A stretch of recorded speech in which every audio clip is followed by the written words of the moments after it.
সবচেয়ে মুখ্য এবং প্রধান কথা হচ্ছে আমাদের ইন্টারভিউ নোটিশ। প্রথমেই বলবো, আমরা কোনো দিকে যাব না, কোনো কমেন্ট করব না, কোনো সমালোচনা করব না। আমরা হবু শিক্ষক, আমরা বঞ্চিত একটা পরিবার, আমাদের ইন্টারভিউ নোটিশ দরকার। আর এভাবে ভালো লাগে না। গত আপনারা জানেন মার্চ মাস থেকে, তার আগে বলতে গেলে যে টেট যেহেতু 2022-এর ডিসেম্বর মাসে হলো, তার আগেও তো পড়াশোনার মধ্যে ছিলাম আমরা। 2017 সাল কিন্তু এই পরীক্ষাটার জন্য 18-20 সেশন যারা ডিএলএড করেছে, আমার কথাগুলো একটু বুঝবেন, অনেকে হয়তো বুঝতে পারে না, তো বোঝানোর চেষ্টা করি। 18-20 সেশন যারা ডিএলএড করেছে তারা কিন্তু 2017 সালের প্রাথমিক টেটে কিন্তু ফর্ম ফিল আপ করলেও বসতে পারেনি। সেই সব ছেলেরা, সেই সব হবু চাকরি প্রার্থীরা কিন্তু, সরি দুঃখিত, নেটওয়ার্ক ইস্যুর জন্য বেরিয়ে গেছিলাম, মানে রেড হয়ে গেছিল কালার। যাই হোক, আমি ফোন বিষয়ে কম বুঝি। যেটা বলছিলাম, তো আজকে দীর্ঘদিন বঞ্চনার শিকার 2022 প্রাথমিক টেট।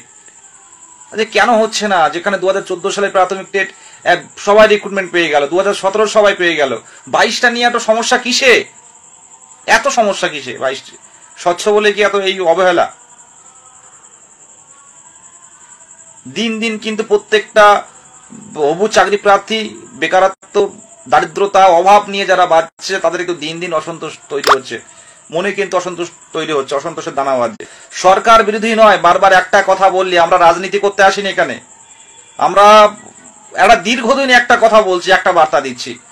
সবাই দেখতে পাচ্ছেন ব্যাপারটা। 2022 প্রাথমিক টেট বারে বারে মুখ্যমন্ত্রীর দৃষ্টি আকর্ষণের জন্য একবার মানে এপিসি ভবনে, একবার বিকাশ ভবনে, একবার নবান্ন, বারবার দেখছেন আপনারা। কত আর কতদিন এমন ভাবে চলতে পারে? আজকের থার্ড পেজ মোটামুটি কমপ্লিট। সামনে এই সপ্তাহের মধ্যে আমরা একটা বার্তা দেব, পর্ষদ কি করতে চাইছে, সরকার কি করতে চাইছে, আপনারা একটু অপেক্ষা করুন। যারা 23 জেলা মিলে যারা আমরা একসাথে কাঁধে কাঁধ মিলিয়ে মুখ্যমন্ত্রীর দৃষ্টি, নেটওয়ার্ক ইস্যু কোনোভাবেই কথা বলতে পারছি না ঠিকঠাক। যাই হোক, যেটা বলছিলাম, গোধূলি বেলা বলছে দাদা প্রত্যেকের কি নিয়োগ হবে? দেখুন, 2014 টেট এবং 2016 রিক্রুটমেন্টে 42,000 নিয়োগ দিয়েছিলেন তৎকালীন প্রাথমিক পর্ষদ সভাপতি সরকার। ট্রেন ক্যান্ডিডেট যারা ছিল সবাই চাকরি পেয়ে গেছিল, তারপর নন ট্রেনের ডাকা হয়েছিল। সেই জায়গায় দাঁড়িয়ে এবারেও সম্ভব পঞ্চম শ্রেণী ইনক্লুড হচ্ছে। শূন্যপদ সরকার ইচ্ছে করলে যে কোনোভাবে শূন্যপদ তৈরি করতে পারেন। আমরা জানি কিভাবে শূন্যপদ করতে হয়, কিভাবে শূন্যপদ ক্রিয়েট করতে হয়, কিভাবে অর্থ দপ্তর থেকে এটা করতে হয়, সেগুলো সব কিছু জানা আছে। সরকারের সদিচ্ছা থাকলে, আজকে পাশের রাজ্যের কথা একটু ভাবুন না। বারবার একটা কথা প্রত্যেকটা জায়গায় একটা কথা বলি, যে আমরা কিন্তু সরকারের বিরুদ্ধে নয়, আমরা বঞ্চনার বিরুদ্ধে। এই কথাটা আমি অনেকের বোঝাতে পারি না, যে সরকারের বিরুদ্ধে আমরা নয়, আমরা বঞ্চনার বিরুদ্ধে। যত রকম বঞ্চনা থাকবে আমরা আছি। আমরা কোনো রাজনীতির মধ্যে ঢুকতে চাই না। আমাদের একটাই কথা, যে এই এত বছর বসে আছি, আপনি যে প্রত্যেকটা জেলায় জেলায় গিয়ে বলছেন 1.5 লক্ষ 2 লক্ষ শূন্যপদ, তা সেটা কথায় না রেখে এটা বাস্তবে অন্তত শূন্যপদগুলো রিক্রুটমেন্ট করুন। তাতে তো কিছু বেকার একটা কর্মসংস্থান পাবে, তার ফ্যামিলিটা বাঁচবে, তার বুকের মধ্যে যে অসন্তোষের দানা মানে কালো মেঘ ঘনিয়ে আসছে, সেটাও তো কিছুটা হলেও ক্লিয়ার হয়ে যাবে সবকিছু। আজকে দেখুন না কিভাবে আমরা সবাই একসাথে ইন্টারভিউয়ের পড়াশোনা করছি। সামনে ইন্টারভিউ আসবে, তো ইন্টারভিউটা শুধু এই 20,000 25,000 30,000 ভ্যাকান্সিতে দিলে হবে না। যে কথা পর্ষদ সভাপতি দিয়েছিলেন সেই কথা কিন্তু মানতে হবে, যে আমার এখন রিক্রুটমেন্ট করতে দিলে আমি এক্ষুনি 50,000 রিক্রুটমেন্ট করব। আমি বিদেশ কাজে বলছি, আমার সামনে বলেছিলেন, আমি আছি শেষ পর্যন্ত আমাদের ইন্টারভিউ নোটিশ এবং 50,000 শূন্যপদ দিতে হবে। 50,000 শূন্যপদ দিতে হবে, না হলে এই এত বঞ্চিত যারা অনেক পুরনো একাডেমিক, যাদের বয়স হয়েছে, যাদের আর 6 মাস বয়স রয়েছে, যাদের আর 3 মাস বয়স আছে, যাদের 40 বছর 43 বছর হতে, এখন যদি এই মাসে রিক্রুটমেন্ট আমরা না আনতে পারি, যত দিন গড়াবে তত কিন্তু আইনি জটিলতা বলুন, অন্যান্য দিকে জটিলতা বলুন কিন্তু ঘনিয়ে আসবে। আমি কেসের বিষয়ে এখানে কিছুই বলবো না, সোশ্যাল মিডিয়াতে আমি এই বিষয়ে আলোচনা করব না। শুধু একটুকুই, আমরা আজকে অনেক কল এসছে আমাকে যে দাদা এই সপ্তাহে আপনাদের একটা বলার কথা যে কি অবস্থায় আছে, কি হতে চলেছে। তো আশা করছি এই সপ্তাহে, মানে হাতে আর দুদিন আছে, তো এর মধ্যে আমরা একটা আলোচনার মধ্যে যাব, একটা আলোচনার মধ্যে যে আমাদের নিয়ে কি ভাবছেন। আর তো জায়গা নেই, আর জায়গা নেই। নোটিশ যদি নিয়ে আসতে হয় সেপ্টেম্বরে আনতে হবে। আমি পরিষ্কারভাবে 22 স্টেটকে বার্তা দিচ্ছি, নোটিশ কিন্তু সেপ্টেম্বরে আনতে হবে। না হলে ম্যাট আসছে, ম্যাট 1594 আসছে, ম্যাট 1060 আসছে। এইসব কেসগুলো কিন্তু আমাদের আসলে কিন্তু আমাদের কম্পিটিশন কিন্তু প্রচুর হারে বেড়ে যাবে। যারা টেট উত্তীর্ণ যারা, তাদের আমি বার্তা দিচ্ছি যে এই সপ্তাহে কিন্তু ইন্টারভিউ নোটিশ আনতে হবে। আমরা খুব দ্রুত এই সপ্তাহের মধ্যেই কিন্তু, এই মাসের মধ্যে ইন্টারভিউ নোটিশ আনতে হবে। সামনের মাস, যেটা এই মাস তো শেষ হতে গেল, সেপ্টেম্বরে ইন্টারভিউ নোটিশ কিন্তু আমাদের দরকার মানে দিতে হবে যে কোনো ভাবে। যদি অন্য কোনো কারণ দেখানো হয়, আমি বলবো সাবজেক্ট টু আউটকাম দেখিয়ে 20-22 সেশনে ডিএলএডদের বসিয়ে রেখে যেমন পর্ষদ সভাপতি নিয়োগ করলেন 2017 সালের যোগ্য ক্যান্ডিডেটদের, আমাদেরও সাবজেক্ট টু আউটকাম দেখিয়ে আর্টিকেল 20A যে রাইট টু এডুকেশন অ্যাক্ট, যে শিক্ষা, বাচ্চাদের শিক্ষা ক্ষতি হচ্ছে, শিক্ষার অধিকার আইন দেখানো হোক যে শূন্য পদ আছে, আমাদের নতুন শিক্ষক নিয়োগ করতে হবে। আমি প্রথমে বলেছি সরকারের যদি ইচ্ছে থাকে, সরকারের যদি সদিচ্ছা থাকে, রিক্রুটমেন্ট কিন্তু করতে পারেন, আর এটা কিন্তু করতে হবে। আমরা কোনো দিকে তাকাবো না, আমরা যে পথে আছে সেই পথেই চলবো। প্রথমেই যে অবস্থানে ছিলাম, আমরা বঞ্চিত সমাজ, বঞ্চিত পরিবার, আমরা সেই অবস্থানে আছি।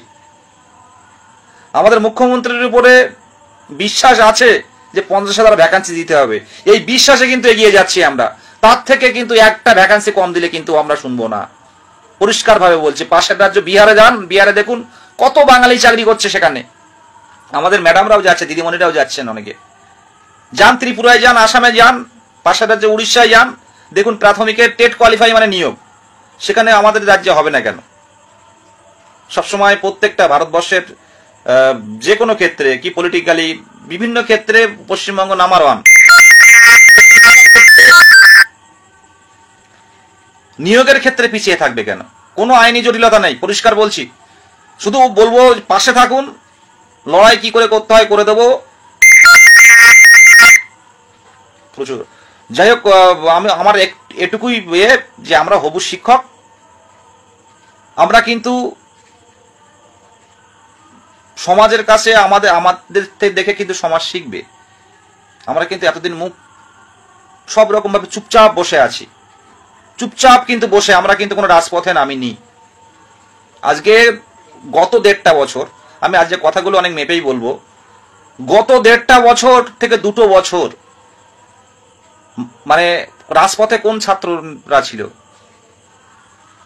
2000 যদি নাম আসে যে গত 1.5 বছর কলকাতা রাজপথে যারা আন্দোলন করেছে, মুখ্যমন্ত্রীর দৃষ্টি আকর্ষণের জন্য বঞ্চিত যে শ্রেণী যদি বলেন, তাহলে প্রথম শ্রেণীতে হয়তো মনে হয় আমাদের 2022 টেট উত্তীর্ণরা এটা কিন্তু করবে। আমরা কিন্তু বসেছিলাম, এখনো বসে আছি। ইন্টারভিউ চাই আর শূন্য পদ চাই, সবচেয়ে বড় কথা। ইন্টারভিউ তো এমনিও পাবো, এটা নিয়ে বাধা নেই, কারণ এতবার প্রতিশ্রুতি দিয়ে সেই প্রতিশ্রুতি কিন্তু মানা হয়নি। এই সেপ্টেম্বরে কিন্তু মানতে হবে। ইন্টারভিউ পাচ্ছি, সেটা নিয়ে চাপ নেই, আমাদের শূন্য পদটা দরকার। শূন্য পদ না হলে আমরা দেখতে পাচ্ছি যে একটা রিক্রুটমেন্ট কমপ্লিট করতে করতে 4-5 বছর লেগে যাচ্ছে। তো শূন্য পদ যদি না পাই, আমরা বলছি বারে বারে, আমি আবারও বার্তা দিচ্ছি সোশ্যাল মিডিয়ার পক্ষ থেকে যে 2022 প্রাথমিক টেট উত্তীর্ণ এই ক্যান্ডিডেটরা কিন্তু অনেক যোগ্য ক্যান্ডিডেট, যাদের বয়স হয়েছে, তারা রাজপথে নামার জন্য মুখ্যমন্ত্রীর দৃষ্টি আকর্ষণের জন্য মুখিয়ে আছে। এখনো পর্যন্ত কিন্তু আমরা রাজপথে নামিনি। আমরা রাজপথে নামলে কিন্তু রাজপথ অবরুদ্ধ হয়, কিন্তু লক্ষ্য আমাদের রাজপথ অবরুদ্ধ করা নয়। আমার কথাগুলো একটু শুনবেন ভালো করে। আমাদের লক্ষ্য রাজপথ অবরুদ্ধ করা নয়, লক্ষ্য আন্দোলন করা নয়, লক্ষ্য সরকার বিরোধী কথা বলা নয়। আমরা বঞ্চনার শিকার, দীর্ঘদিনের বঞ্চনার শিকার। তাই মুখ্যমন্ত্রীর কাছে এতবার যাওয়ার পরও যখন বার্তা দিচ্ছেন না, তাই রাজপথে নেমে চিৎকার করে হবু শিক্ষকের মতো। হাত জোর করে করুণা চাই, হাত জোর করে প্রার্থনা করি আমরা যে আমাদের এবার ব্যাপারটা ভাবা হোক, যেটা গণতান্ত্রিক সিস্টেমে, যেটা ডেমোক্রেসি সিস্টেমে যেটুকু করে সেটুকুই করি আমরা। কিন্তু সময় চলে এসছে, আমাদের কিন্তু এবার কিন্তু ছাড়তে হবে। কোনরূপ পরিকল্পনা, রিক্রুটমেন্ট পিছিয়ে দেয়া, এটা কিন্তু মানছি না, মানবো না, মানছি না, মানবো না, পরিষ্কার ভাবে একদম বলছি। মোফারজ অনেকে কমেন্ট করছে, কমেন্ট একটু পড়ে নিয়ে। মোফারজুল লস্কর, দাদা খবর ভালো আছে, ভ্যাকান্সি ভালো আসবে, খবর ভালো আছে, ভ্যাকান্সি ভালো আসবে। দীপক দাঙ্গার বলছেন কার জন্য অপেক্ষা করছো দাদা? রনি ভট্টাচার্য, কি খবর বলো ভাই? খবর তো এই খবর। মেহবুব রহমান বলছে খবরটা কি সত্যি দাদা, বলে দাও, 10,000 শূন্যপদ দিলে আমরা আবার পথে নামবো। শোনো, শূন্যপদ দেওয়ার পর কিন্তু পথে নামাটা কঠিন হয়ে যাবে। আমি আবারও বলছি যে আমাদের আন্দোলন করা লক্ষ্য নয়, আমাদের রাজপথে নেমে চিৎকার করা লক্ষ্য নয়, আমাদের লক্ষ্যটা কিন্তু পর্যাপ্ত শূন্যপদ, যে পরিমাণ টেট পাস থাকবে সেই পরিমাণ শূন্যপদ। আজকে বিহার দেখিয়ে দিল, ভাবতে পারছেন? বিহারকে আমরা কি ভাবি? গরিব রাজ্য। বিহারকে কিভাবে? গরিব রাজ্য তো। বিহার দেখিয়ে দিল টেট উত্তীর্ণ মানে চাকরি। সেটা কিন্তু এখানে করে দেখাতে হবে। এটা আমাদের অধিকার, ন্যায্য অধিকার, এটা আমাদের অধিকার। বলছি তো, আবারও বলছি তো, সত্যিকারের ছাত্র, সত্যিকারের বঞ্চনার শিকার ছাত্ররা কিন্তু কোনো কিছুতে ভীত হয় না।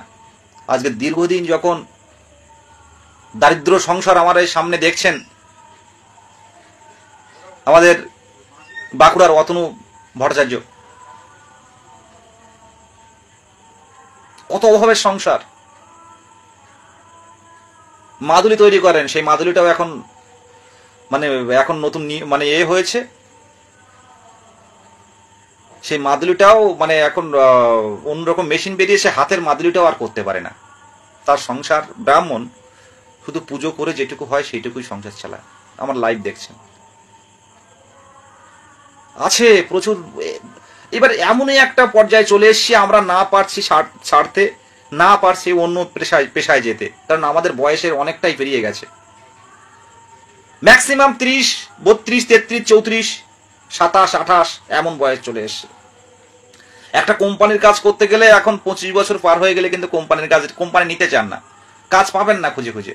তাও সেলসের কাজ পেতে পারেন, তাও কোম্পানি 25 ওভার হয়ে গেলে আর কাজ হয় না। তো শিক্ষক হওয়ার যে স্বপ্নটা, এটা কি অন্যায়? স্বপ্ন দেখাটা কি অন্যায়?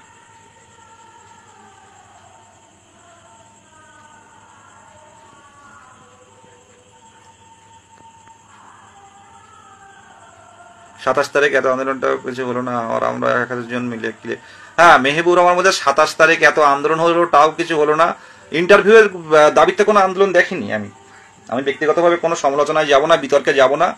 27 তারিখ যে আন্দোলন, সেখানে ইন্টারভিউয়ের দাবি বা স্টেটের দাবি নিয়ে কেউ পথে নেমেছে বলে আমার মনে হয় না। আমরা বঞ্চনার বিরুদ্ধে আছি, আমরা পুরোপুরি বঞ্চনার বিরুদ্ধে।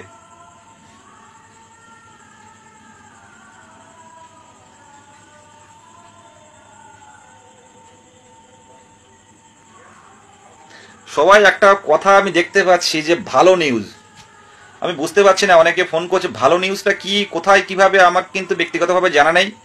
তবে এটুকু বলতে চাই যে নোটিশটা কিন্তু আমাদের আনতে হবে। নোটিশটা আশা রাখছি আমি এই সপ্তাহে, আজ হচ্ছে আমি শুক্রবারের মধ্যে একটা আলোচনা এর মধ্যে করে অবস্থানটা কি অবশ্যই জানাবো, যেটা আসবে। তবে পরিষ্কারভাবে বলছি, আপনারা তৈরি থাকুন। যদি সেপ্টেম্বরের নোটিশ যদি কোনোভাবে না আনতে পারি, আমরা কিন্তু আমারও অনশন করবো। আমরা অনশনের পথ বেছে নেব। এটা হবু শিক্ষক, আমরা গিয়ে তো আর ব্যারিকেড নাড়াচাড়া দিতে পারি না, ব্যারিকেড নাড়িয়ে ভাঙতে পারি না, ব্যারিকেড ভাঙতে পারি না আমরা। তো আমরা অনশনে বসবো। যে অনশন করে মুখ্যমন্ত্রী, একজন জননেত্রী থেকে একজন মুখ্যমন্ত্রী হয়েছিলেন, আমাদের মুখ্যমন্ত্রী শ্রীমতী সম্মানীয়া মমতা ব্যানার্জি মহাশয়া অনশনের মাধ্যমে রাজ্যে এসেছিলেন। তো আমরা ওনার কাছ থেকে চাই যে এই বঞ্চিত যে এই পরিবার, এই যে টেট উত্তীর্ণ, আমরা জানি এসএলএসটিও নিতে পারবে না, এসএলএসটিও এখন নিয়োগ করা যাবে না। আপারের অবস্থা আপনারা দেখতে পাচ্ছেন, আপার 9 বছরের মধ্যে আপারের একটা প্যানেল বের করতে পারেনি। তো আজকে হয়তো বিশেষ কিছু হবে বা হয়েছে, যাই হোক সেটা নিয়ে আমি বলছি না। টেট, প্রাথমিক টেটটাই একমাত্র নিয়োগের জায়গা, একদম পরিষ্কারভাবে বলছি। যদি সরকার দেখাতে পারে, প্রাথমিক টেট থেকেই নিয়োগ করে দেখাতে হবে। আর এটা সম্ভব, এটা সম্ভব, শুধু সদিচ্ছার দরকার। আর আমাদের যে প্রতিশ্রুতি প্রত্যেক বারে বারে দেওয়া হয়েছিল, আমাদের শিক্ষামন্ত্রী যেখানে দেখা করেছি, কি মালদা, কি গোবরডাঙ্গা, কি হাইকোর্টে, সেখানে বলছে তোমাদের নিয়ে ভাবা হবে। আগে বলছিলেন যে ভোটের পরপরই হবে, এখন বললেন থার্ড ফেজের পরপরই, তারপর বললেন গ্রিন সিগন্যাল পেয়ে হবে। তা গ্রিন সিগন্যালটা কি করে আসে সে বিষয়টা আলোচনা করব, আলোচনার পক্ষে যাব। শুধু আন্দোলন করা, লড়াইটা শেষ কথা নয়। যদি আমাদের কথা না শোনা হয়, আর তো এই মাসের কয়েকটা দিন বাকি আছে, সেপ্টেম্বরে কবে নোটিশ আসে এই বিষয়টা বিস্তারিত জানবো। যদি সেরকম কোনো আশার আলো না দেখি, আমরা কিন্তু পথে নামবো, তৈরি থাকুন। প্রত্যেকটা জেলা বলছে, 22 স্টেট নামলে আমি বলতে পারি, 22 স্টেট নামলে যে শেষ অভিযানটা আপনারা দেখেছিলেন, ওরা অভিযান করে দেখাতে পারে। কিন্তু বারবার বলছি, আমরা হবু শিক্ষক, আমরা বঞ্চনার বিরুদ্ধে, আমরা সরকারের বিরুদ্ধে নয়, আমরা বঞ্চনার বিরুদ্ধে। বঞ্চনা হলে আমাদের বিরুদ্ধে করতে হবে, আমাদের রাজনীতির জায়গাটা না। আমরা কোনো কিছুর মধ্যে, আজকে লাইভটা করছি একটাই কারণে, আমরা কোনো কিছুর মধ্যে নেই। আমাদের দরকার হচ্ছে আমাদের কর্মসংস্থান, দরকার হচ্ছে আমরা পূর্ণ প্রশিক্ষিত হয়ে টেট উত্তীর্ণ হয়েছি, আমাদের চাকরির দরকার, পরিষ্কার কথা। আমরা কোনো কে কোথায় কি করছে, কারা কোথায় ভাঙচুর করছে, কারা কি করছে, এ বিষয়ে আমরা যাব না। আমরা হবু শিক্ষক। তবে সমাজের প্রতি বঞ্চনা হলে, সমাজের কোনো সমস্যা হলে কিন্তু আমরা ছেড়ে কথা বলবো না। আমরা অবশ্যই তার বিরুদ্ধে করব, তার বিরোধিতা করব, সঠিক সত্যের পথে থাকবো। সত্যম শিবম সুন্দরম একটা কথা আছে, আপনারা সবাই জানেন, এটা মেনে আমরা চলবো।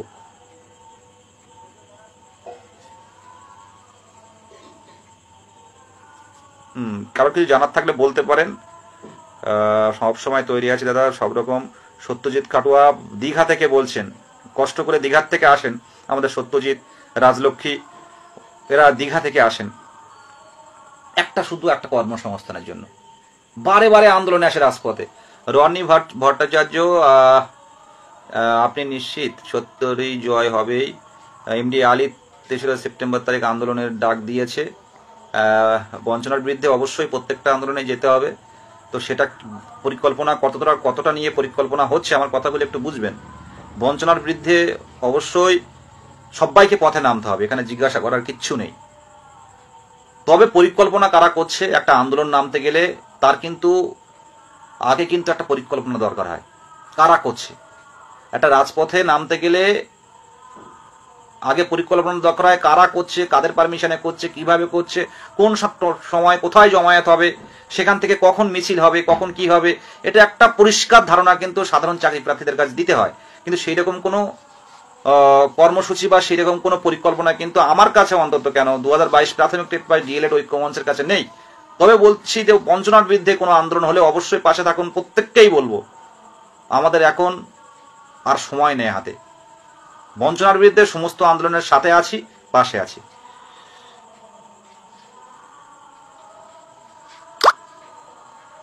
শুভ মণ্ডল, খুব দ্রুত যাব। মেহবুব রহমান বলছে অ্যাডহক কমিটি আমাদের জন্য গঠন হলো, জানতে হবে দাদা। Of course of course. দেবাশিস সাল্লার, দাদা খুব চাপে আছি, আর সহ্য করতে পারছি না। চাপ তো সবারই আছে, একটু ওয়েট করো, এবারে হবে।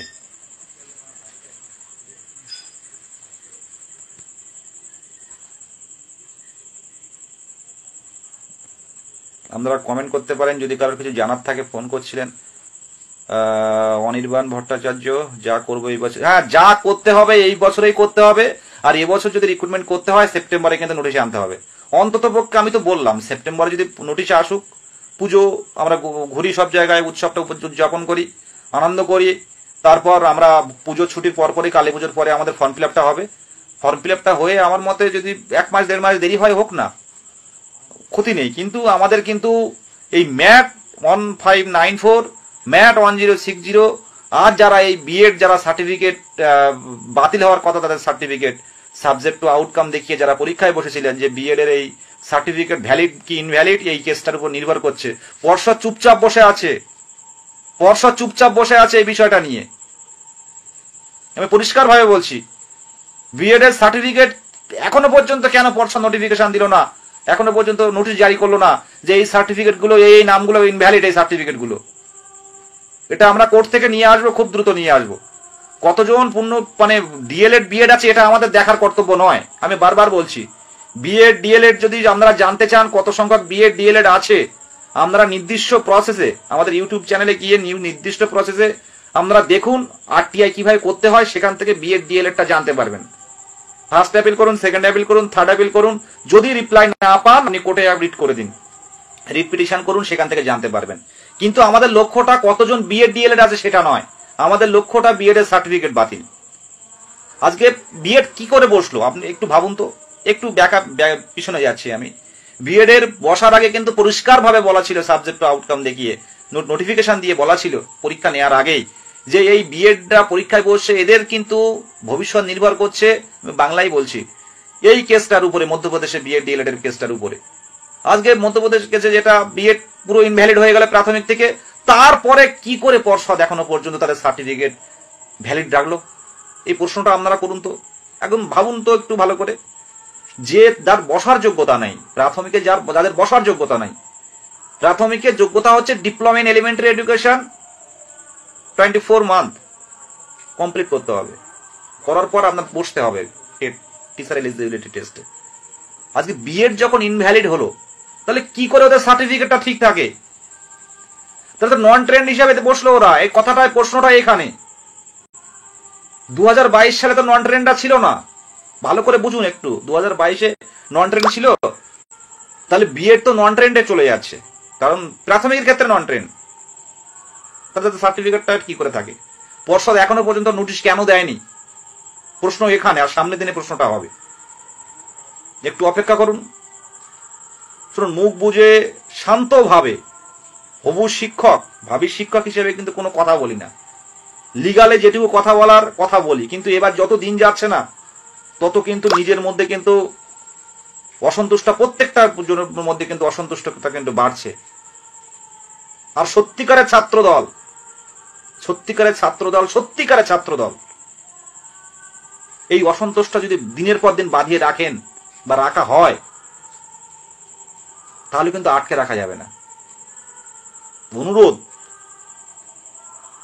অন্যান্য যে বিভিন্ন প্রকল্প আছে, পশ্চিমবঙ্গ সরকারের যে প্রকল্প আছে তাদের কুন্নিশ জানাই। তার পাশাপাশি শিক্ষিত বেকার এদের দিকটা দেখা হোক। এদের কিন্তু এদের একটু মলম লাগাতে হবে। মলম মানে কি? একটা ব্যথার মলম বলতে পারেন। আমি এর থেকে ভালো কথা খুঁজে পেলাম না। আপনারা দেখুন, প্রত্যেকেই, প্রশাসন দেখুক, পুলিশ দেখুক, বড় বড় অফিসাররা দেখুক, আপনারা দেখুন না অন্যান্য প্রকল্প, লক্ষ্মীর ভান্ডার থেকে শুরু করে, আমরা কুন্নিশ জানাই হবু শিক্ষক হিসেবে। এত বড় সুন্দর একটা প্রকল্প বিশ্বের দরবারে প্রাইজ পেয়েছে, খুব ভালো। কিন্তু এর সাথে সাথে যদি একটা রিক্রুটমেন্ট পেতে যদি 7 বছর সময় লাগে, তাহলে এটা কি ক্ষতি নয় সমাজের? প্রশ্নটা এখানে থেকে যায়। মুখ্যমন্ত্রীকে কাতর প্রার্থনা যে আপনার অন্যান্য প্রকল্প খুব সুন্দরভাবে, খুব ভালোভাবে আমরা সেটা গ্রহণ করছি। সাথে সাথে শিক্ষিত যুবক যারা আছে, যারা যোগ্যতা অর্জন করেছে যারা, তাদের দিকটা দ্রুত দেখা হোক। বিএডরা, মিঠু বর্মন বলছে বিএডরা নতুন করে ডিএলএড করছে। সুপ্রিম কোর্টের কেসটা একটু ভালো করে দেখবেন, যে পরে ট্রেনিং করলে, যেখানে পরিষ্কারভাবে 3টে পার্ট বুঝিয়েছিলেন সুপ্রিম কোর্টে বিএড ডিএলএড এর যে মামলায়, যে আপনাকে আগে কিন্তু উচ্চ মাধ্যমিক এইচএসে কিন্তু 50% মার্কসে কিন্তু পাস করতে হবে, তারপর ডিএলএড কোর্স করতে হবে, কোর্স কমপ্লিট হোক আর না হোক অন্তত পার্সেন্ট থাকতে হবে, তারপর কিন্তু আপনাকে টেট বসতে হবে, টেট কোয়ালিফাই করতে হবে, তার মধ্যে যদি ডিএলএড যদি পার্সেন্ট থাকে কমপ্লিট করতে হবে, তারপর সরকার যখন ইন্টারভিউ নেবে সেখানে অংশগ্রহণ করতে পারবেন। কিন্তু কোথাও পরিষ্কার লেখা নেই যে আমি কোয়ালিফাই করলাম, নন ট্রেন্ড হিসাবে গেলাম পরীক্ষা দিতে। 22-এর টেটে তো বিএডরা নন ট্রেন্ড, 22-এর টেটে তো বিএডরা নন ট্রেন্ড। পর্ষদ এখনো পর্যন্ত কেন করছেন আমি জানি না, তবে আগামী দিনে কোর্টের অর্ডার পেলে অবশ্যই করবেন। সেই অপেক্ষায় পর্ষদকে থাকতে বলবো। আমরাও কাজ করছি, খুব দ্রুত চেষ্টা করছি, একদম খুব আটেন চলে যাওয়ার চেষ্টা করছি যে এই কেসটা পিডিএফ এবং সার্টিফিকেট বাতিল। আমাদের মেন লক্ষ্য পিডিএফ বের করা নয়, মেন লক্ষ্য পিডিএফ নয়, সার্টিফিকেট বাতিল। পিডিএফ বেরিয়ে যাবে যে কোনো ভাবে, কিন্তু সার্টিফিকেট বাতিলটা দরকার। আমাদের যে কেসে আমাদের করেছি, যে আইনি পদক্ষেপ নিয়েছি, তার মধ্যে কিন্তু ডিটেলস আছে, এটা নিয়ে কোনো চাপ নেই।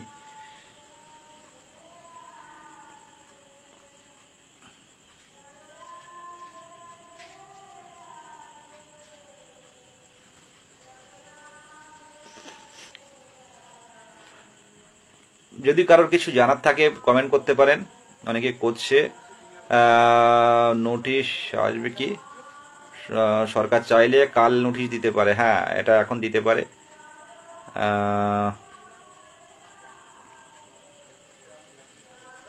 ওবিসির আপাতত খবর নেই, ওবিসির ব্যাপারটা, কেসটা তো সে এমন টাইম এমন দূরে থাকছে যে সেখানে সেইভাবে শোনা হচ্ছে না। আগামী দিনে দেখি কিছু তো একটা হবে। রাজা মল্লিক বলছে ওবিসি বাদ যাবে, এটা বিচারাধীন বিষয়, এই বিষয়ে আমি কোনো মন্তব্য করব না। অনিক মজুমদার দাদা কেমন আছো? ভালো আছি, ভালো আছি মানে এই আছি। রনি ভট্টাচার্য বলছে সভাপতির বক্তব্য শুনতে চাই, কি ভাবছেন এখন? অফকোর্স খুব তাড়াতাড়ি শুনতে পাবেন কি ভাবছেন। আর এবারে যদি আমরা সেপ্টেম্বরের মধ্যে কোনো নোটিশের যদি কোনো আশার আলো না দেখতে পাই, আমরা শুধু বলবো এখন চুপচাপ থাকুন, আমাদের একটু কথা বলতে দিন। রাজু কর্মকার বিদেশ দা একাডেমিকটা কি হবে দাদা? একাডেমিক শূন্য পদ দিলে একাডেমিক নিয়ে কোনো সমস্যা থাকবে না। আমি একটু সবার সাথে কথা বলছি, অনেকেই ফোন করছিলেন বিষয়টা, আপনারা যাদের যা জানার আছে একটু বলতে পারেন। একাডেমিকের বিষয়টা শূন্য পদের উপর নির্ভর করবে। আমরা চাইছি যে 50,000 শূন্য পদ, তাহলে একাডেমিক লো একাডেমিকেও অনেকে চাকরি পাবে। 2017 সালে দেখুন না শূন্য পদটা ভালো আছে বলে অনেক কম স্কোরে কিন্তু অনেকে চাকরি পেয়েছে। কৃষ্ণানু মণ্ডল বলছে আমি অবাক হয়ে গেলাম, ডিএড কলেজে ছাত্রছাত্রীর কাছে শুনলাম 75% ছাত্রছাত্রীরা বিএড টেট পাস। কৃষ্ণানু মণ্ডল বলছে আমি অবাক হয়ে গেলাম, ডিএড কলেজের ছাত্রছাত্রীদের কাছে শুনলাম যে 75% ছাত্রছাত্রীরা বিএড টেট পাস। উজ্জ্বল কয়াল দাদা 22 স্টেটে আমরা ফুললি ট্রেন্ড কতজন আছি অ্যাপ্রক্সিমেটলি? এটা দেখুন না 97,000 বাদ গেল, তারপর এনওএস বাদ চলে গেল 20-30,000-এর মতো। তো এভাবে করে এটা বলা চাপের, তবে কাছাকাছি 35-40 হলেও হতে পারে, এটা আমার বক্তব্য। এই বক্তব্যের সাথে পর্ষদের বক্তব্যের মিল নেই, এটা আমি আইডিয়া করে বলছি।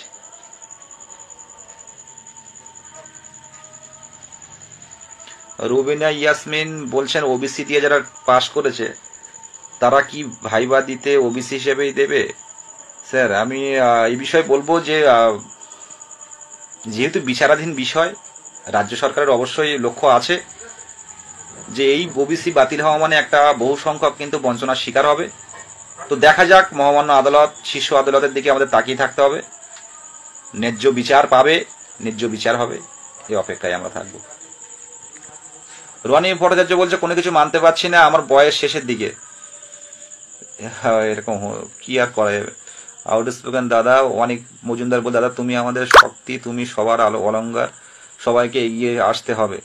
অনেক মজুমদার বলছেন শক্তি বলতে গেলে কি জানেন, যখন বাড়িতে আমার সুন্দরবন বাড়ি, তো বাড়ির পরিস্থিতি, অভাব দারিদ্রতা এগুলো দেখে এবং চোখের সামনে এক বন্ধু যা শুধু এই চাকরির পিছনে ছুটি আত্মহত্যা করতে দেখেছি, তো চোখের সামনে বলতে গিয়ে মারা গেছে খবর পেয়েছি, তো তারপর থেকে একটা জেদ বেড়ে গেছে।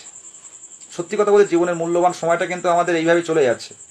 তো আজ জীবনের প্রতি সেই জীবনের প্রতি যেন সেই মায়াটা যেন আর পাচ্ছি না খুঁজে।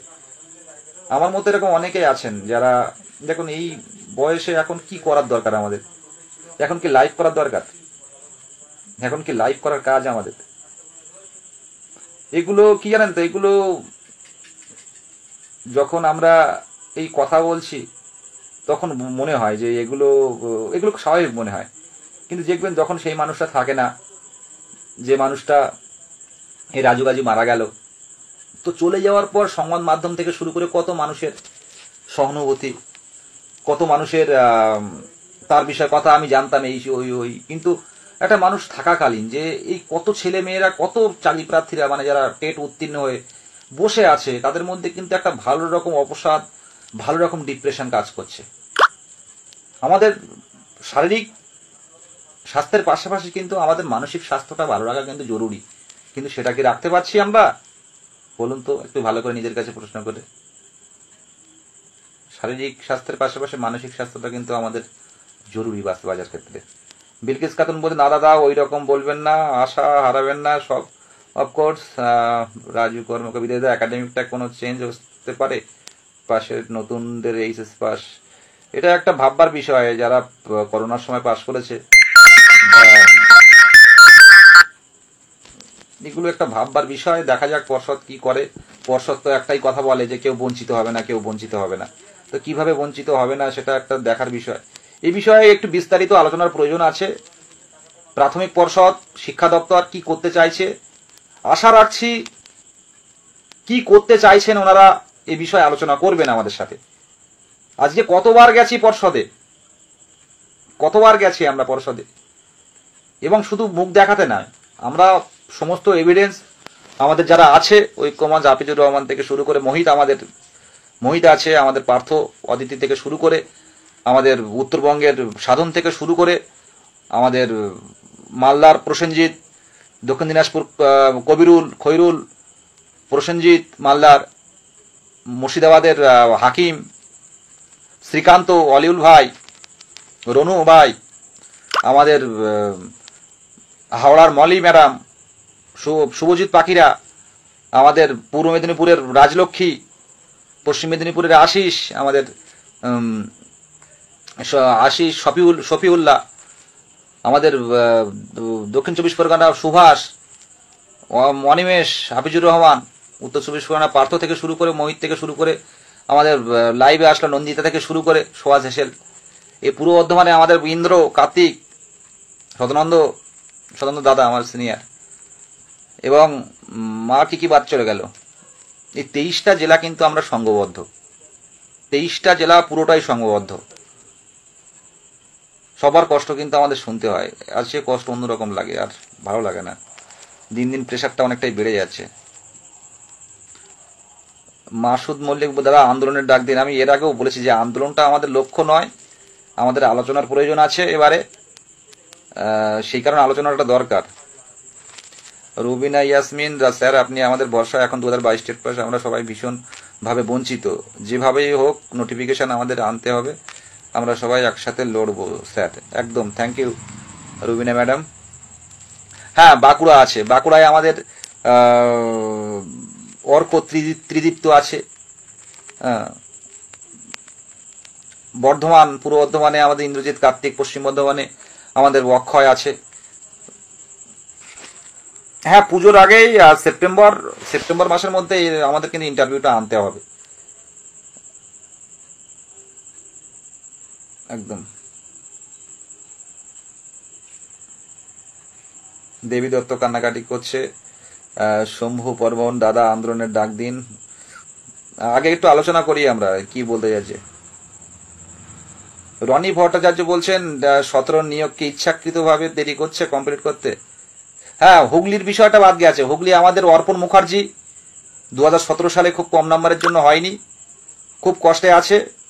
আমাদের শিল্পা আছে, আমাদের দেবার্ঘ আছে, সায়ন আছে, অনিমেষ আছে, সবাই একে হাতে হাত মিলিয়ে কিন্তু আমরা লড়াই করছি। আগামী দিনে আমাদের ইন্টারভিউ নোটিশ আনতে হবে। 23টা জেলা সংঘবদ্ধ, এবং এরা যেন শেষ হাসিটা যেন হাসতে পারে যে দাদা পেয়েছি, বাড়ির পাশে হয়েছে কি দূরে হয়েছে বা অন্য জেলায় হয়েছে। আমাদের মুর্শিদাবাদের হাকিম, আমাদের বর্ধমানের আমাদের স্বস্তিরানী, এরা সত্যি কথা বলতে কি মুখ্যমন্ত্রীর দৃষ্টি আকর্ষণের জন্য প্রত্যেকবার কিন্তু রাজপথে এসে লড়াই করেছে।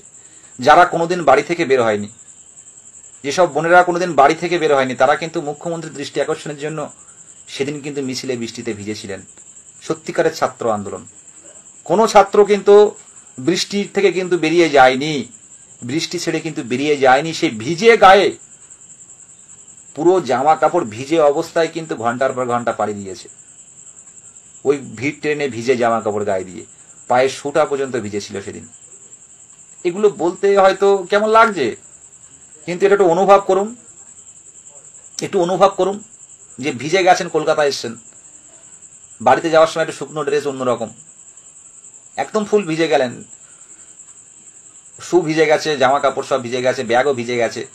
সেই অবস্থায় যদি আপনার সারাটা রাত ট্রেনে বসে থাকতে হয়, সেটা কত কষ্টের না আনন্দের।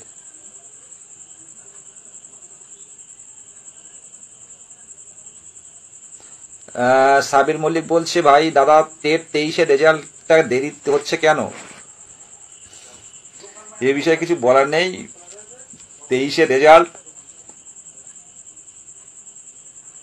নিয়ে কোনো মন্তব্য করব না। আমাদের দাবি যেটা, পশ্চিমবঙ্গের ইতিহাসে প্রত্যেকটা প্রাথমিক টেট একবার দুবার নিয়োগ পেয়েছে, শুধু 22টা কেন বঞ্চনা হবে? আমাদের লড়াইটা এইখানে, আমাদের লড়াইটা এখানে। জানি না আমাদের ভাগ্যে কি আছে, তো আমাদের অধিকার কিন্তু ছিনিয়ে নেওয়ার সময় কিন্তু এখন। সেপ্টেম্বর মাস আমাদের জীবনের, এই সেপ্টেম্বর মাস, সামনের মাসটা আমাদের জীবনের সবচেয়ে মূল্যবান মাস, সবচেয়ে মূল্যবান দিন কিন্তু ওই 30টা দিন কিন্তু আমাদের হাতে আছে। এটা ভাববেন আপনারা। তৃপ্তি মুখার্জি বাঁকুড়া থেকে বলছেন, ডাক দাও আমি তৈরি, থ্যাংক ইউ। বাপ্পা সরকার বলছে, বা জলপাইগুড়ি কেউ নেই? হ্যাঁ, জলপাইগুড়িতে আছে, বিবেক আছে জলপাইগুড়িতে, সবাই আছে। রনি ভট্টাচার্য বলছে, 17 নিয়োগ যত দেরি করা যাবে ততই আমাদের বলবে আগের নিয়োগ হয়নি, শেষ তোমাদের কি নোটিশ দেবো। এটা কোনো কথা না, এটা কোনো মানব না, এটা কোনো মানার জায়গা নেই। এটা পর্ষদ সভাপতি এ কথা আর শুনতে চাই না আমরা। পর্ষদ সভাপতি এ কথা আর বলার জায়গা নেই। স্বস্তিরা নিয়ে ঐশ্বরিয়া বলছে, দাদা লাইভের শেষে ওই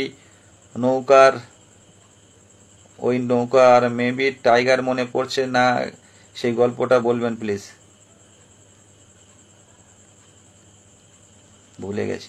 তৃপ্তি মুখার্জি বলছে, তুমি শুধু আন্দোলনের ডাক দাও, আমার এক্সাম শেষ হওয়ার পর কোনো আন্দোলন হচ্ছে না কেন? হ্যাঁ হ্যাঁ, আন্দোলন তো এইভাবে আনন্দ করে আন্দোলন করি না আমরা। দেখি একটু আলোচনা বসবো খুব দ্রুত। সিন্নিক বিজয় দাস বলছে, দাদা রায়গঞ্জ থেকে সাথে আছি, থ্যাংক ইউ। লড়াইটা হবে। দেবর্পণ সরকার ঘন্টাখানেক সঙ্গে সুমন শিখিয়ে মন্ত্রী আছেন এখন। হ্যাঁ, ঘন্টাখানেক সময় মন্ত্রী আছেন। আমরা মুখ্যমন্ত্রীর কাছে গ্রিন সিগন্যাল চাইছি। আর সংবাদ মাধ্যম এবং বিশিষ্টজন যারা আছে পশ্চিমবঙ্গের, আজকে 22 স্টেটের ইতিহাস যদি কেউ শোনেন যদি 22 স্টেটের ইতিহাস, সংবাদ মাধ্যমকে আমি খারাপ বলবো না, কারণ যথেষ্ট আমাদের বঞ্চনার কথা কিন্তু প্রত্যেকটা টিভি চ্যানেলে, প্রত্যেকটা প্রথম শ্রেণীর সংবাদ মাধ্যম যেটুকু করার করণীয় তারা যথেষ্ট করেছেন। আজকে 22 স্টেটের যদি কারোর যদি জীবনী লেখা হয়, আমি মনে করতে পারি এই জীবনী পড়লে যে কেউ কেঁদে ফেলবে। 22 স্টেট মানে, অনেকে ভাবছে, আমি কথা বলতে বলতে অনেক টাইম চলে যায়, অনেকে ভাবছে 22 স্টেট মানে তো এই হলো, এই তো 22 স্টেট, এই তো আজকে 24 সাল, এটা 24 সাল, এই 22 তো এই হলো। কিন্তু এর ভিতরে ইতিহাস আছে। 2017 সালের লাস্ট নোটিফিকেশনে ফর্ম ফিল আপ করা হয়েছিল, তারপর থেকে কিন্তু একটা সরকার ইচ্ছে করেই নেয়নি। তখন বলেছিলেন পর্ষদ থেকে যে অ্যাডভোকেট ছিল, সুপ্রিম কোর্টে গিয়ে পরিষ্কারভাবে বলেছিলেন, সুপ্রিম হাইকোর্টের একটা অর্ডারে উনি বলেছিলেন পরিষ্কারভাবে যে প্রাথমিক টেটটা সরকার ম্যান্ডেটরি নয়। আজকে পর্ষদ সভাপতি বলছেন সেটা ম্যান্ডেটরি। ঠিকই আছে, ম্যান্ডেটরি হোক, কিন্তু তার সাথে সাথে তো নোটিফিকেশনটা দিতে হবে নিয়োগের।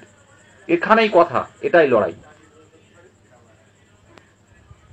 সরবেন্দু পান, তুমি আমাদের ভরসা, পাশে থাকো। এবার লাইভটা শেষ করবো, কারোর কিছু জানার থাকলে বলতে পারেন। বিপ্লব রায়, কি মনে হচ্ছে দাদা কতদিন নোটিফিকেশন আসবে? সেপ্টেম্বরে নোটিফিকেশনটা নিয়ে আসবো, সেপ্টেম্বরে দিতে হবে। কাঞ্চন মাঝি বলছে, আমাদের তো কোনো আইনি জটিলতা নেই, তবুও কেন বিলম্বিত করছে? এই কথাটা তো এইখানে।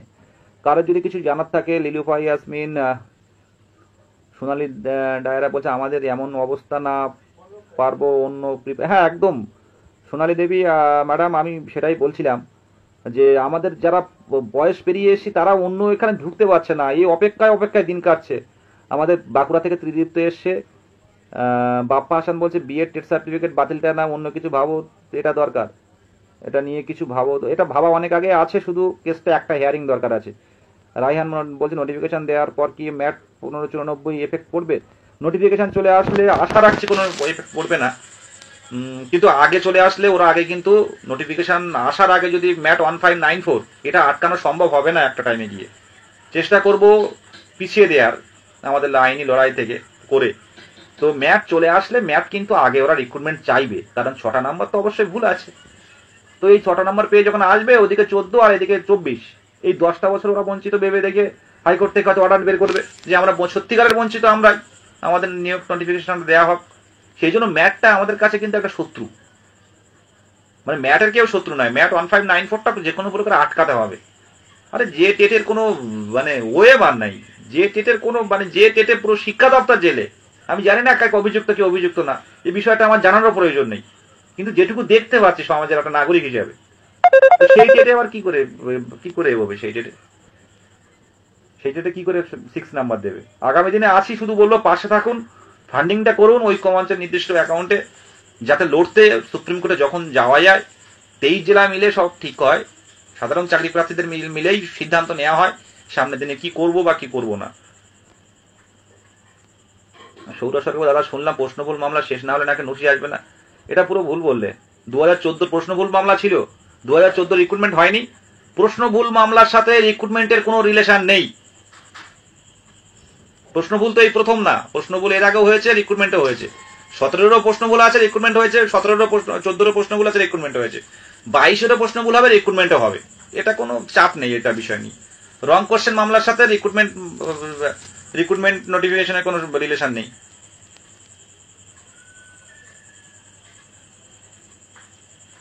সোনালী দায়রা বলছে আর না, এই প্রাইমারিতে আমাদের নিয়োগ দিচ্ছে, আর কতদিন প্রিপারেশন নেব সবার, এই তো মেন্টাল প্রেশার কাজ করে একটা আগের এজের পর। একদম একদম ম্যাডাম ঠিকই বলেছেন। শুভজিৎ পাখিরা এসছে 22 স্টেট তার নিচে একমাত্র ভরসা তুমি। গনি নাজিমুল ভাই মালদা থেকে বলছে 22 স্টেট পাস সবার চাকরি নিশ্চিত করার একমাত্র ভরসা তুমি বস। দেখুন আমি ভরসা না, আমাদের ন্যায্য অধিকারের দাবিতে নেতৃত্ব দিচ্ছি মাত্র আমরা 23টা জেলা মিলে, আমি নয়, আমরা 23টা জেলা নেতৃত্ব দিচ্ছি। কারণ আমরা কিন্তু একটা বড় বঞ্চনার শিকার, এটা কিন্তু মানতে হবে, বড় বঞ্চনার শিকার। কিন্তু আমি বললাম এই বঞ্চনা যদি সব দিকে প্রত্যেকটা সংবাদ মাধ্যম দেখায় না, চোখের জল পড়বে সারা বাংলায়, চোখের জল পড়বে। আমাদের যে কর্মসূচিগুলো দিনের পর দিন আমরা করেছি, সেই কর্মসূচিগুলো যদি কেউ বসে বসে দেখে, চোখের জল পড়বে। কোনো নিউজে যদি দেখানো হয় পরপর কর্মসূচি মুখ্যমন্ত্রীর দৃষ্টি আকর্ষণের জন্য আমরা কি করেছি, তাহলে চোখে জল পড়বে। লোকে মানে বাংলা সিরিয়াল বাদ দিয়ে আমাদের অবস্থা দেখবে, এটা সত্যি কথা।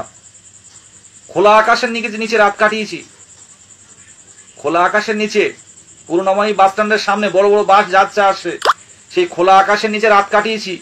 কেঁচো কেন্ন ব্যাংক কানে এসে ঢুকেছে, উপর থেকে টপ টপ করে কেন্ন পড়ছে। ইন্টারভিউ নোটিশের দাবিতে আমরা কিন্তু করুণাময়ী বাস স্ট্যান্ডে দুবার ধর্ণা করেছি খোলা আকাশের নিচে। কুয়াশা পড়ছে, সকালে মাথায় হাত দিচ্ছি, মাথা ভিজে গেছে। দিনের বেলা তীব্র মাথার যন্ত্রণা।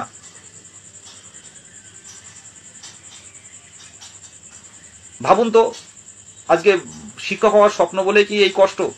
আজকে আমার বয়সে যারা তামিলনাড়ু, ব্যাঙ্গালোর, কেরালা যারা কাজ করছে তারা প্রতিষ্ঠিত বলতে পারেন একদিক থেকে, কিন্তু আজ সেই একই ভাবে বসে আছি আমরা 2017 সাল থেকে।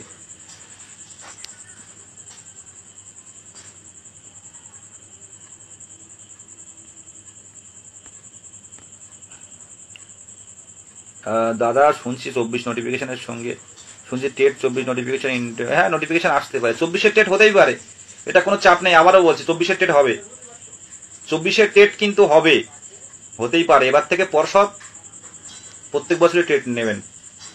আমাদের আসানসোল থেকে সুতৃষ্ণা ম্যাডাম বলছেন হ্যাঁ ছাড়লে হবে না, শেষ দেখে ছাড়বো। হ্যাঁ সুতৃষ্ণা ম্যাডাম বলি, সুতৃষ্ণা ম্যাডামের বাড়ি হচ্ছে আসানসোল, পশ্চিম বর্ধমান। তো সেদিন মিছিলে এত কষ্ট করে কখন বাড়ি গেছে জানেন? রাত তখন 2 বাজে, 2-2:30 বাজে। যে থানায় একবার আমাদের লাস্ট যেবার আইন অমান্য হয়েছিল, তো সেখান থেকে বাড়িতে গেছে, আমাদের অক্ষয় আছে পুরো পশ্চিম বর্ধমানের, তো তারা বাড়িতে গেছে তখন 2:30 বাজে। তার বাড়িতে বাচ্চা আছে, হাজব্যান্ড আছে।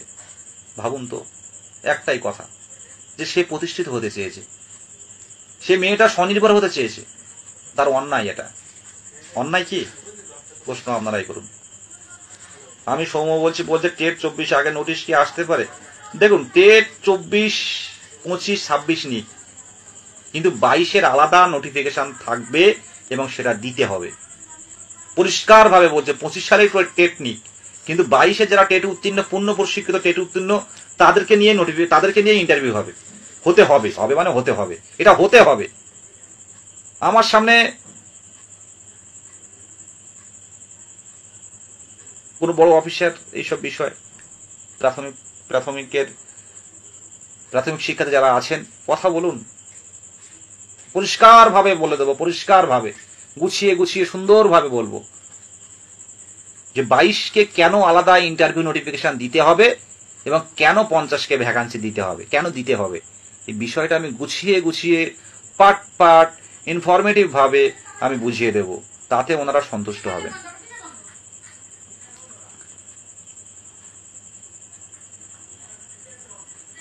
থার্ড কাউন্সিলিং করবেন। এবার রেখে দেবো, অনেকক্ষণ কথা হলো। আপনারা যারা প্রশ্ন করলেন, যারা সুচিন্তিত মতামত রাখলেন, ধন্যবাদ। আমাদের সাধন দাস এসছে কোচবিহার থেকে, খুব অ্যাক্টিভ ছেলে। আমাদের শম্ভু বর্মন দাদা 2017 কত রিক্রুটমেন্ট হয়েছে, আমাকে টেক্সট করুন, ডিটেলস পাঠিয়ে দেবো। ধন্যবাদ সবাইকে, ভালো থাকবেন।